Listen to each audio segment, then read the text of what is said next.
Profesa Abraham Kithure Kindiki, waheshimiwa mawaziri, makatibu, gavana wetu wa Meru, waheshimiwa wabunge, MCAs, wakulima wa Meru Dairy, hamjambo. Hamjambo tena. Mogeni kaire. Bwana Yesu asifiwe. Maziwa, pesa. Hebu mnisalimie hivyo hewani nione watu wa Meru. Asanteni sana. Mimi kwanza nataka nimshukuru Mungu kwa sababu ametupatia nafasi ya kufika hapa Meru kwa siku nyingine tena. Nataka niwapongeze mwenyekiti wa board ya Meru Dairy na huyu bwana Gitonga Kenneth ambaye ni CEO wetu. Na zaidi niwapongeze wakulima wa Meru Dairy. Wakati nilikuwa hapa mwaka uliopita, Meru Dairy ilikuwa namba 2 kwa Kenya kwa mambo ya maziwa. Na niliwaeleza wakati huo ya kwamba munaweza kuwa nambari 1. Leo mimi nafurahi kwamba nimekuja Meru mwaka huu tarehe ya leo, wakati Meru Dairy imekuwa dairy namba 1 processor katika taifa letu la Kenya. Mimi nawaambia pongezi sana. Na kwa sababu ya bidii yenu, mimi nataka niwaeleze ya kwamba mimi nimefika hapa kwa mwaliko wenu, na sio kwa sababu nimepotea njia ama nimekosa kazi. Nimekuja hapa makusudi ili niwatie moyo ya kwamba mnafanya kazi mzuri na serikali ya Kenya itasimama pamoja na nyinyi.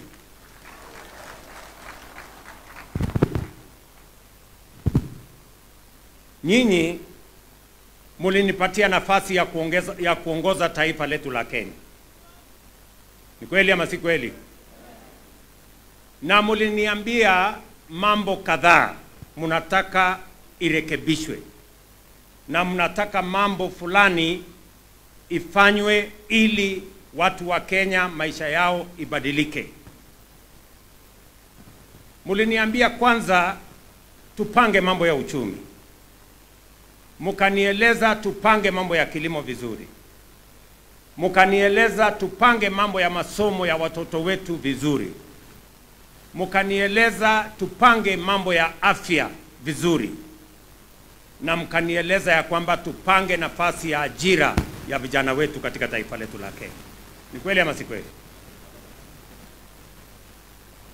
Na mimi niko na report ya hiyo kazi mlinipatia. Kwanza muliniambia ya kwamba mnataka mambo ya elimu ya watoto wetu ishughulikiwe vilivyo. Pale tulikuwa na matatizo ya CBC, watu hawakuelewa, wazazi hawakujua junior school itakuwa wapi, watoto program hiyo inaendelea namna gani. Tulikuwa na matatizo makubwa ya walimu. Tulikuwa na shida kubwa, madarasa mengi hayakutosha, na pia university zetu zilikuwa na matatizo ya pesa. Mimi nataka niwaeleze kufikia sasa walimu tumewaajiri 76,000 wapya.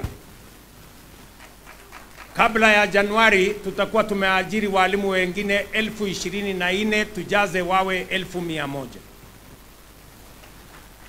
Pamoja na wabunge tumejenga madarasa 23,000 mpya, ndio kila mtoto apate nafasi ya kusoma. Na vile vile ile matatizo ilikuwa kwa university tumeweka program mpya ya student centered model ya financing ya higher education. Leo mauniversity yetu wanaweza kusomesha watoto wetu, wanaweza kulipa lecturers, wanaweza kufanya kazi ile ingine yote ambayo inawahitaji, na masomo iko laini ya kwenda mbele kama taifa letu la Kenya, na ni kwa sababu elimu ni muhimu, kwa sababu ndio inatupatia usawa kama taifa la Kenya.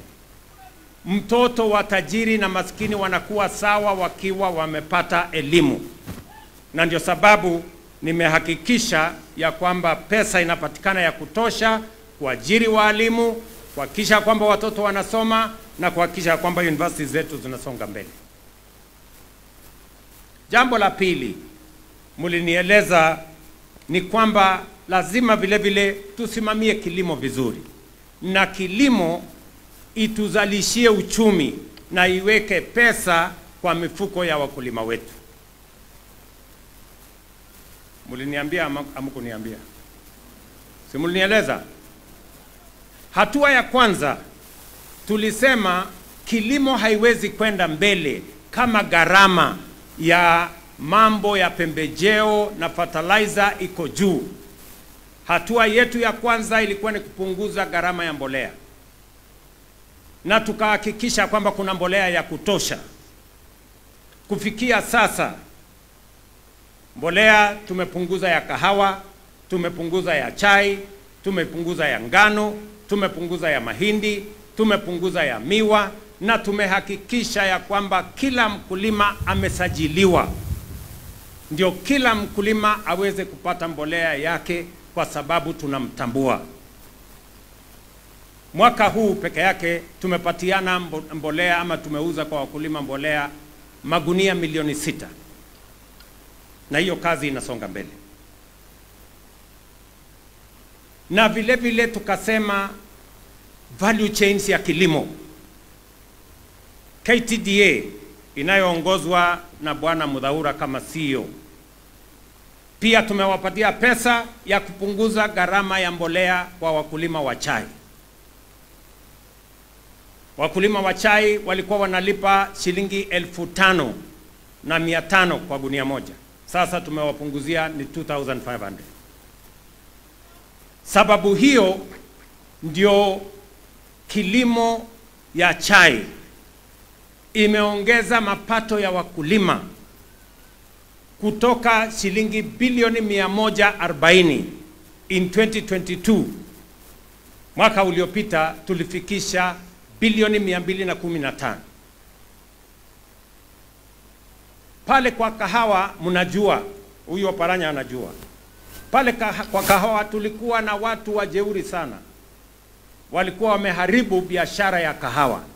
Watu wachache, mtu mmoja ako na leseni, yeye ni mkulima, ako na leseni ya broker, ako na leseni ya mila, na yeye ndiye ananunua kahawa kule Nairobi Coffee Exchange. Mtu mmoja anahangaisha wale wakulima wengine wote hapo katikati. Tukavunja hiyo cartel.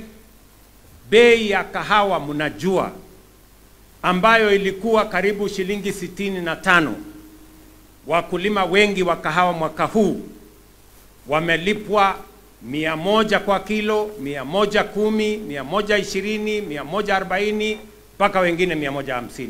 Ni kweli si kweli? Na ni kwa sababu tumeweka usimamizi mzuri, tumeongeza mapato ya wakulima wetu wa kahawa, kwa sababu tunataka kilimo iweke pesa kwa mfuko ya mkulima. Vile vile nyinyi ni wakulima ama wafugaji wa dairy. Katika sekta hii ya dairy nilisema ya kwamba tunataka mkulima, kwa sababu yeye ndio mtu wa muhimu katika mambo ya kuzalisha maziwa. Pale 2022 wakulima walikuwa wanapata 35 shillings, sehemu zingine 40 shillings. Tukasema tunataka kusukuma hii bei ifike 50 shillings. Mimi nataka nishukuru Meru Dairy, wanalipa 53 shillings mkulima anapata 50, wale wengine hapo katikati processors na wengine wanapata shilingi 3. Na mimi nataka nimshukuru Bwana Gitonga na bodi yake, they are doing a wonderful job. Wapigie makofi hao watu. Wanawalipa shilingi 50 ama sio 50? Si ni 50? So mimi nataka nikueleze Bwana Gitonga na timu yako, endelea kulipa wakulima hawa pesa ambayo inatoshana na jasho yao. Kenya sasa tumeongeza mapato ya maziwa kutoka bilioni 40 in 2022 tumefikisha bilioni 59 mwaka uliopita. So kilimo yetu ya maziwa inainuka. Mimi nilikuwa hapa 2023 na niliwaeleza ya kwamba kwa sababu mnafanya bidii, nilienda kwa factory yenu, nikapitia pale, nikaona mahali mnataka kujenga factory ya chakula, na ni kwa sababu chakula ndio inachukua sehemu kubwa sana ya mapato ya mkulima.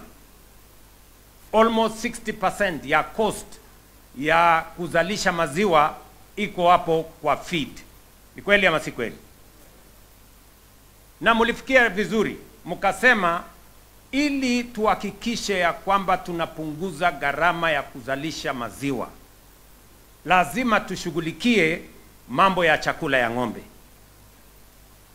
Na ndio sababu niliwaunga mkono wakati mlisema mnataka kutengeneza factory ili muweze kutengeneza chakula yenu, na hiyo chakula muweze kuwa na hakikisho ya kwamba ni ya bei mzuri na ni ya quality mzuri. Ndio sababu kabla sijakuja hapa last year 2024, before I came here, huyu Gitonga alikuwa na milioni 100 tayari kutoka kwangu, 100 million before nifike hapa last year, sio mwaka huu, last year. Huyu bwana alikuwa na hiyo pesa kwa account yake. Tunaelewana? Na mimi nawapongeza kwa sababu wamefanya kazi.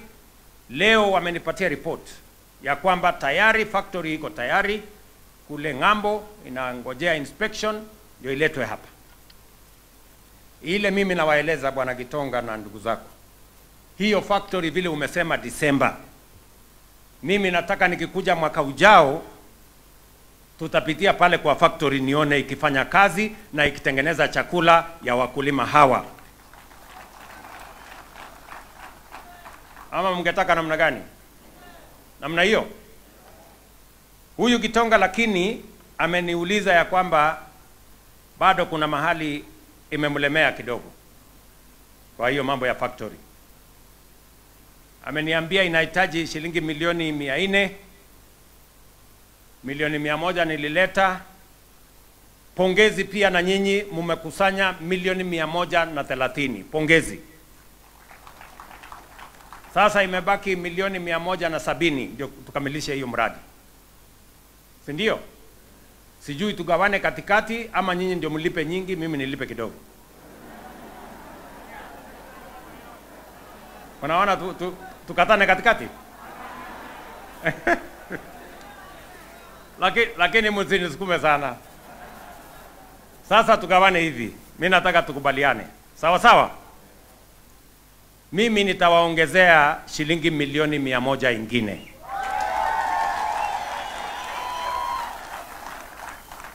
Nasikia Bwana Gitonga?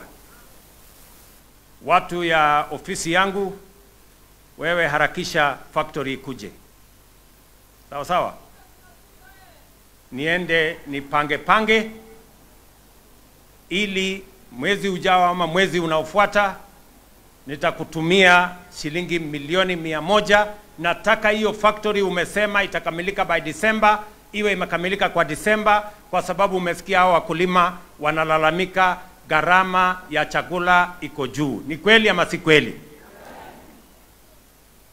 Kwa hivyo I will support you. Tunaelewana jameni? Mimi nimezunguka hapa katika na kuzungumza na wakulima Wakulima wamenieleza mambo manne ya muhimu. Wameniambia kwanza bei ya chakula. Na mbali na msaada ambao tunatoa kama serikali kwenu, pia tumeamua kama serikali ya kwamba tutawaruhusu kampuni kama Meru Dairy waagize yellow maize, ile ambayo inatoshana na kuzalisha mambo ya chakula kutoka sehemu yote ikiwemo nje bila ya kulipa ushuru yeyote. So my friends, mjipange, kwa sababu sauti ya wakulima inasema tukipunguza gharama ya chakula, hao wakulima wataweka pesa zaidi katika mifugo yao. Kweli ama si kweli? Jambo la pili ambayo nimesikia kutoka kwa wakulima. Wakulima wamenieleza ya kwamba kuna matatizo ya magonjwa ya ng'ombe. Mastitis, foot and mouth disease,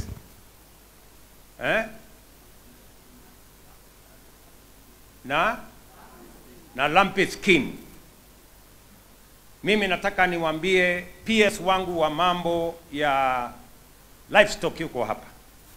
Tayari kama serikali tumefanya mpango mzuri, na kuanzia wiki ijayo waziri wetu wa kilimo na PS wake wataanzisha program ya kitaifa ya vaccination ya ng'ombe, na mimi nawaeleza wakuje waanze na hapa Meru,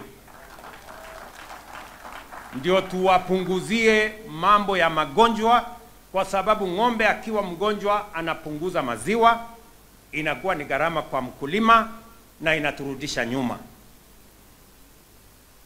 Jambo la tatu ambayo nimesikia kutoka kwa wakulima ni mambo ya mbegu. Kwa sasa kama serikali tumesaidiana, mbegu inapatikana kwa shilingi 200. Alafu inaendelea inakuwa shilingi 250, 300. Ile mbegu ya kawaida. Lakini wakulima wamesema hiyo mbegu ya kawaida iko na karata ya pata potea sana. Kwa sababu mara unapata ndume, mara unapata kike. Ukipata ndume ni hasara. Ni kweli ama si kweli? Ili kuondoa karata ya pata potea, ili kuondoa guesswork kwa mambo ya kilimo, mumesema munataka mbegu ya sexed semen. Ile tunajua ukidunga kwa ng'ombe itakupatia ndama ambayo itakusaidia kwa maziwa katika siku zijazo. Nilikuwa hapa na niliwaeleza ilikuwa shilingi 12,000, 8,000 huko. Tukasema kama serikali wacha tupunguze. Tukapunguza kutoka 8,000 mpaka shilingi 2,900. Lakini bado inafika kwa mkulima na shilingi 4,000, 5,000, 6,000. Ni kweli ama si kweli? So, na nimewasikiza wakulima kwa makini wakinieleza. Na jana niliongea na Wizara ya Kilimo, na leo mimi nataka nitangaze hivi ya kwamba kuanzia tarehe 1 mwezi ujao, mwezi wa 7, hawa watu wa wizara waende wajipange. Kuanzia tarehe 1 mwezi ujao, Julai, tarehe 1 Julai, tunapunguza gharama ya sexed semen. Hiyo munanunua shilingi 4,000, tunapunguza mpaka shilingi 1,000. 1,000. Tunaelewana? Shilingi ngapi? 1,000. Sasa wewe bwana Gitonga, mimi niko na shida kidogo, kwa sababu hata tukipunguza ikuje 1,000, sitaki tena nisikie mkulima amelipa shilingi 2,000. Hapana, Hapana. Hata kama utaongeza pesa ya sijui nani hapo, isipite shilingi 1,400. Na unaweza kuongeza 400, 300 ama 400. Isipite hapo. Ama mnasemaje wakulima? Si ndio? Ndio ukiserve ng'ombe yako ujue uko na ndama ambayo ni ya quality ya juu, na hauwezi kuwa na guesswork ya kubahatisha kati ya ndume na ng'ombe kike. Tumekubaliana? Na sio kwa Meru Dairy peke yake.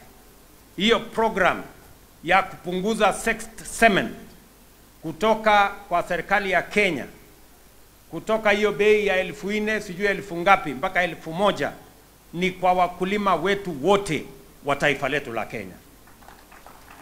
Kwa sababu mpango yangu ni kuhakikisha kwamba tunaongeza mapato ambayo inafikia wakulima kupitia kwa mambo ya maziwa, kwa sababu vile mnaona Meru Dairy inalipa wakulima shilingi bilioni 1 kila mwezi. Utapata wapi biashara ya kulipa watu shilingi bilioni 1 kila mwezi? Inapatikana rahisi. So because you are putting money in the hands of thousands of farmers, as government, we are going to support this dairy sector. Chakula tupunguze, bei iwe sawasawa ya maziwa, na pia tupunguze mambo ya mbegu. Ndio wakulima badala ya kutumia mbegu. Niliongea na jamaa mwingine hapo alikuwa anaitwa Mbavu. Akaniambia, unajua mimi nilitumia hii mbegu ya shilingi 200. Kwa sababu hapo mambo ilikuwa si mzuri sana na hiyo ingine iko juu sana. Sasa wewe Mbavu umesikia vile nimesema.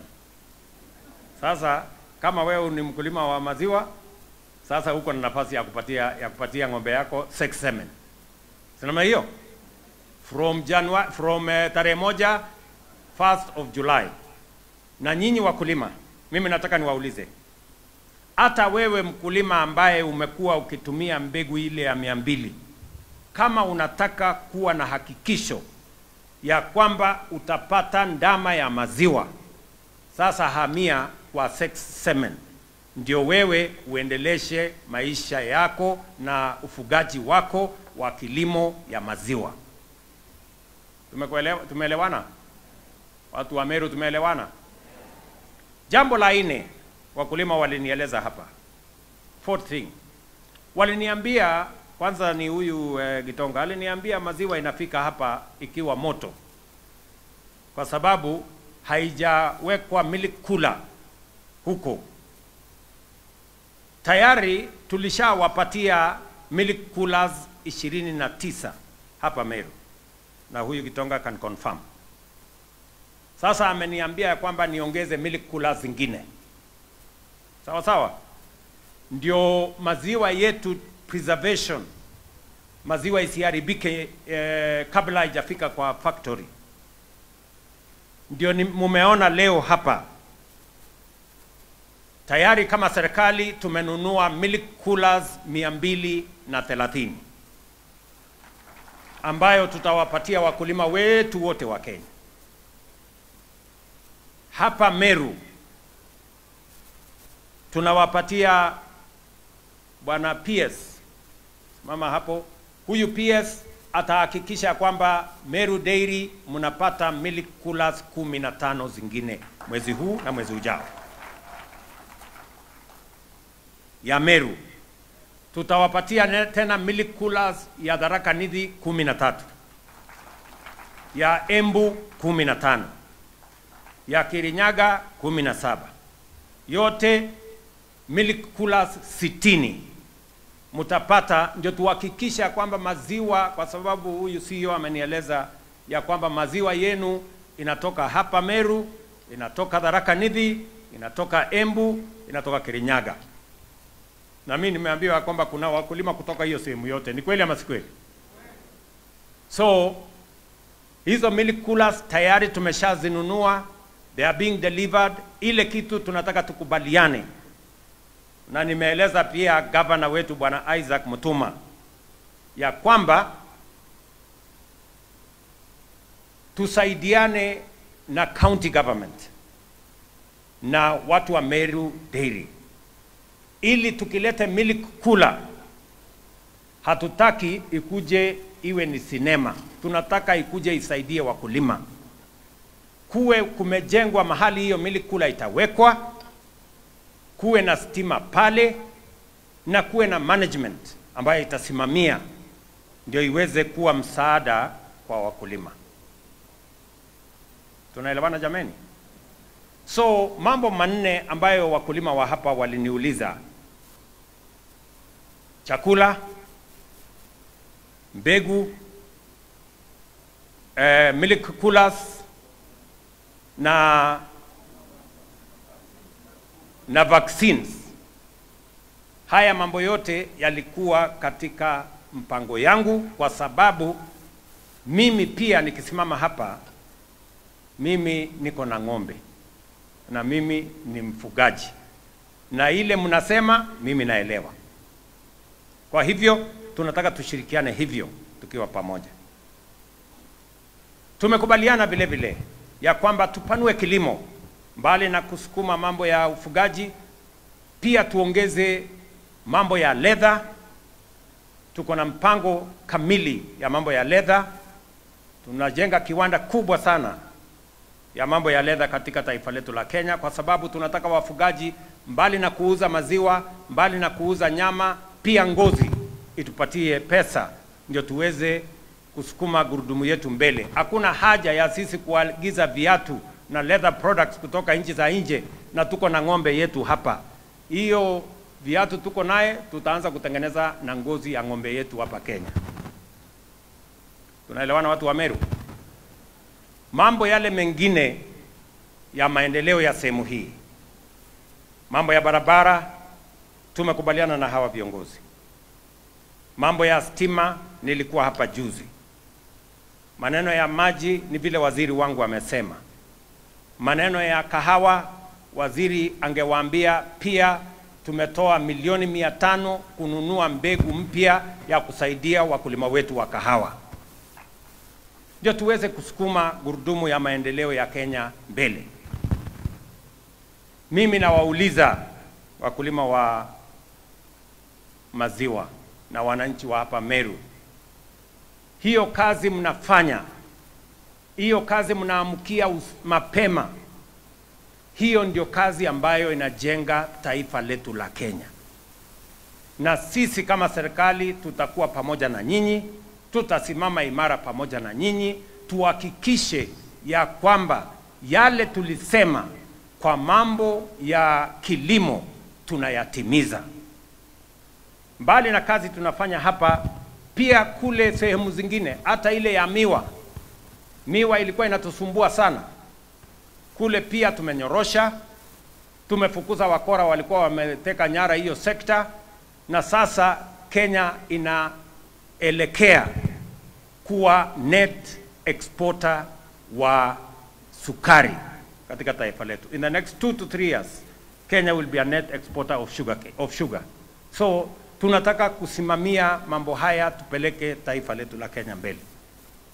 Mimi nataka niwaulize watu wa Meru, mnataka tuendelee kufanya kazi ama mnataka tuanze kufanya siasa? Tufanye kazi, tusomeshe watoto, tupange hii kilimo, wakulima wapate pesa, ndio tusonge mbele. Hebu nione wala wanasema tuendelee na hiyo kazi. Tumeshakubaliana. Na mimi nataka niwaeleze, mimi nimekuwa kwa siasa siku mingi. Mnanielewa? Nimekuwa kwa hii siasa siku mingi. Na mimi vitisho, mimi siwezi kutishwa na mtu.